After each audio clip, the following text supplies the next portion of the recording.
So here we're taking a look at Lisboa. Now in this game, players will be working to try to rebuild the city of Lisboa after it suffered the effects of an earthquake, tsunami, and several days of fire. I can't possibly go into everything in this game because the way this game works is each action you take will ripple out and cause more actions, but I will go through the basics of the game. On your turn, you're going to simply play a card from your hand. Now that card is either going to play to your player area or you're going to be visiting the nobles. If you're playing to your area, it's either going to be going to the top or the bottom. If it's one of these noble cards, you're going to tuck it in at the top, first gaining the benefit at the bottom, and then it's potentially going to give you influence points when the influence action happens. If it's coming into the bottom, then what's going to happen first is you're going to gain money based on the current treasury, and then you're going to move the treasury value down, and then it's going to give you an ongoing benefit such as this one, which reduces the cost that you pay by 1 anytime you need to pay money. Once you've done this action, then you have to either sell goods or you can trade with the nobles. To sell goods, somebody at the table needs to have ships out, and having ships out simply means that they're in their player board and they have a cargo hold. So if this was out, I could sell to this ship an item, and it would go here, and then I would gain money based on the current value, and if it's filled the ship, then the ship will have considered to have sailed. I will have gotten the money, but whoever ship it is will get victory points based on the number of items that were sailed. If instead of choosing to sell goods, I chose to do this, then I get to trade with nobles either 1 or 2 times. In order to do that, I'm going to take the good that they are looking for and put it on one of their actions, and then take the associated action. Again, I can do that 1 or 2 times. I'll go through these actions here in a few minutes. If instead I wish to visit the nobles, then I can play my cards here, and it's either going to be sponsoring an event or visiting a specific noble. If you sponsor an event, you're simply going to pay the current treasury value and do whatever is in the middle of the card. Now that could be a specific action or it could be to gain goods. If I wish to visit a noble, I will play that card here, put it here, and that will allow me to visit the specific noble on the card. First, I will need to pay the influence, and that will be based on the influence tracker here, plus any people that are here who are not of my color. In this case, there's no one here and it's 1, so I would need to reduce by 1 influence. That will allow me then to do either of the small actions, and then I must do the large action associated with it. After I've done this, then anyone else at the table in player order, if they have a favor tile for that noble, can turn it in, pay influence in the same way, and then do one of the 3 actions. To go through the actions real quick, we have this one here which allows us to put people out here, so I could put 2 people and they must be in different buildings. We have this one which allows me to take plans, which I'll cover here in a minute. This one here allows me to build buildings, my own storefronts here. This allows me to build a ship. This one allows me to produce goods based on my storefront. This one allows me to move the Cardinal around, and this one allows me to take a favor token. And then this one here allows me to take a decree, which I'll explain in a minute as well. And this one allows me to open a public building on the board. To cover buildings, when building a storefront, you're going to be selecting one of these here, and that's going to determine where you can build it. So I took this from the brown. That means that I can either build it on this side connecting to the brown or this side connecting to the brown, as long as this little notch is connected to the brown side. And what I'm going to get is an immediate benefit first, and then I'm going to need to pay for it. Now to pay for it, it's going to be the current treasury plus the value of the rubble in the row and column associated with that spot.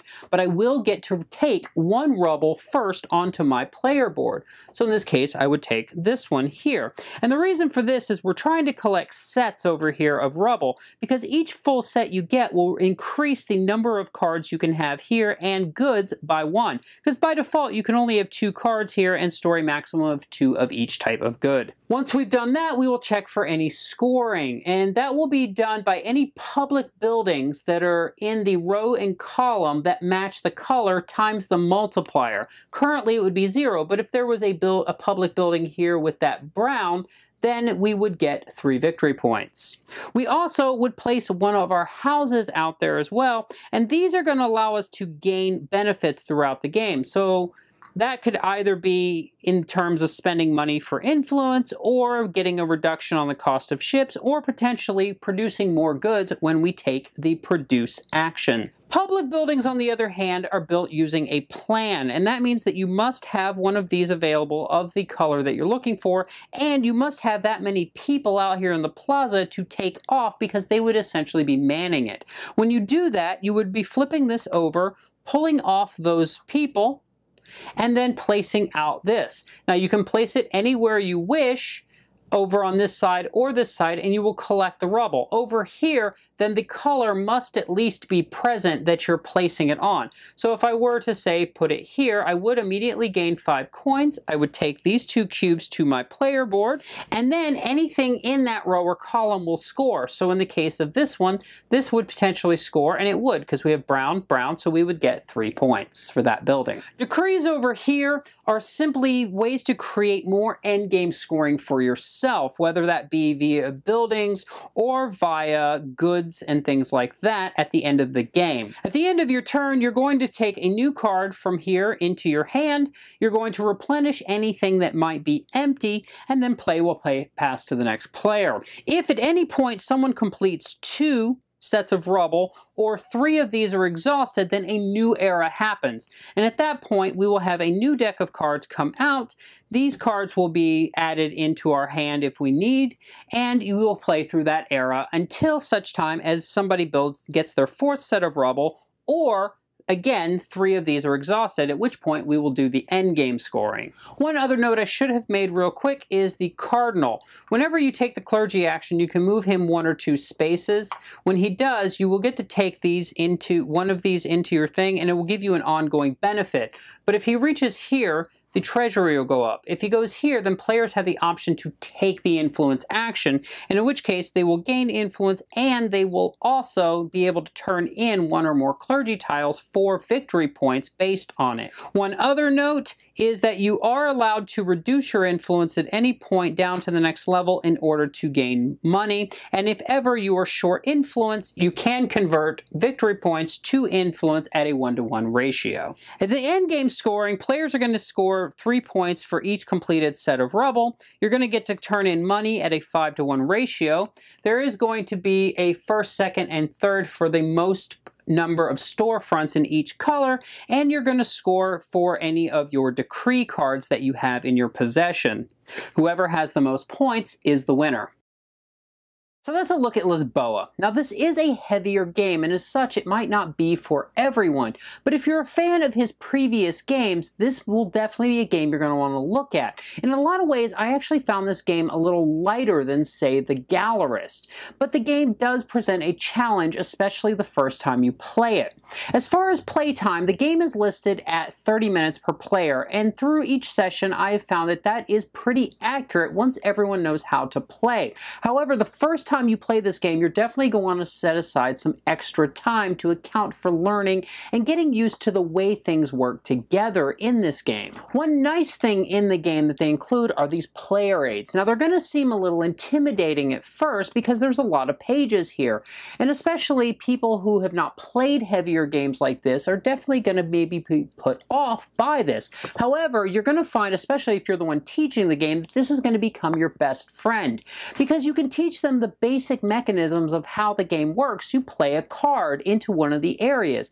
This is going to teach them how they can deal with the effects that happen after that, and you don't have to go into each minute detail of each of the actions, whereas they can check it here for themselves. The artwork in the game is absolutely stunning, and the board is nothing if not beautiful, despite the fact that this is a very busy board. There's a lot going on, but you don't feel overwhelmed looking at it. It almost has a calming effect. It really does suit the theme. And speaking of the theme, The theme is very tightly integrated. This is a thematic Euro. You can really feel Vital's love of Lisboa, and you feel like you are taking part in rebuilding this grand city. The best thing about the game is that there is no one path to victory, and the game doesn't force you into any specific way, especially with those decree cards. They're very interesting in that you can choose and pick them throughout the game to try to set up your own particular endgame scoring puzzle,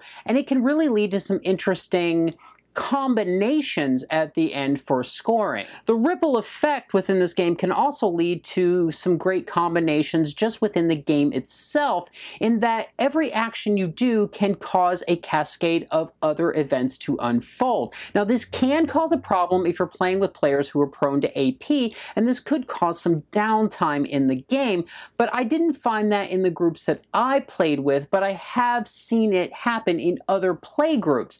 The one thing that can happen in this game is a rewind effect, in that a player has decided that they're going to try to perhaps build a storefront, and they get all the way to the end only to figure out that they can't actually afford it and there's no way for them to do so. So you need to be aware that sometimes that rewind is going to happen. Overall, this is a wonderfully thematic Euro. It's on the heavier side. It is a large box, but if you really take the time to dig into it and maybe familiarize yourself with the history of Lisboa, which is very well detailed in the rulebook, I think that you will find a rich experience that you can replay over and over again and never feel bored or constrained or like you're playing the same game over and over again. I hope you've enjoyed this look at Lisboa and it's given you an idea whether this might be the right game for you, and I look forward to seeing you guys next time.